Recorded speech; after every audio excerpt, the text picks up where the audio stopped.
La première grande expérience spirituelle est l'amour. Mais ce que j'ai contre toi, c'est que tu as abandonné ton premier amour. Apocalypse 2:4. Nous rencontrons à Éphèse des personnes qui possèdent tout ce qu'un croyant pourrait avoir. Les versets 2 et 3 déclarent « Je connais tes œuvres, ton travail et ta persévérance. Je sais que tu ne peux supporter les méchants, que tu as éprouvé ceux qui se disent apôtres et qui ne le sont pas, et que tu les as trouvés menteurs, que tu as de la persévérance, que tu as souffert à cause de mon nom, et que tu ne t'es point lassé. » 9 qualifications sont mentionnées ici que les premiers croyants professaient extérieurement. Affermis dans la connaissance des Écritures, très zélés, ne tolérant aucune fausse doctrine, patients. Mais le Seigneur déclare « Mais ce que j'ai contre toi, c'est que tu as abandonné ton premier amour. » Beaucoup d'entre nous devenons des croyants et personne ne peut remettre en question notre salut ou douter de notre expérience de la nouvelle naissance.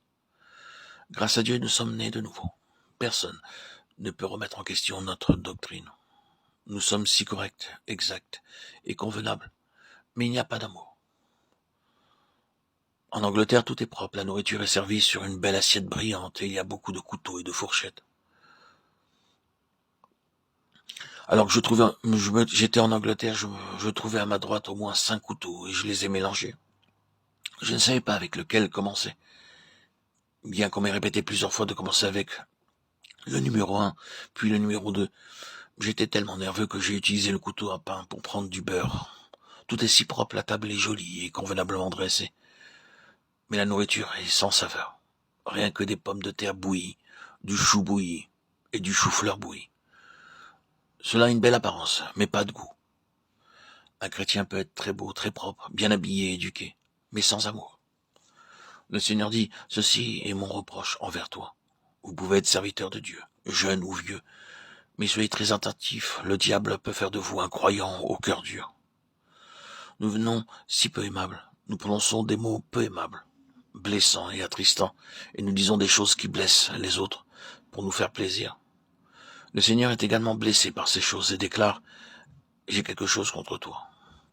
Le principal but du diable est de rendre nos travaux stériles et infructueux. Nous ne ressentons aucune affection lorsque les gens nous saluent. Le dimanche matin uniquement, ils sont très corrects.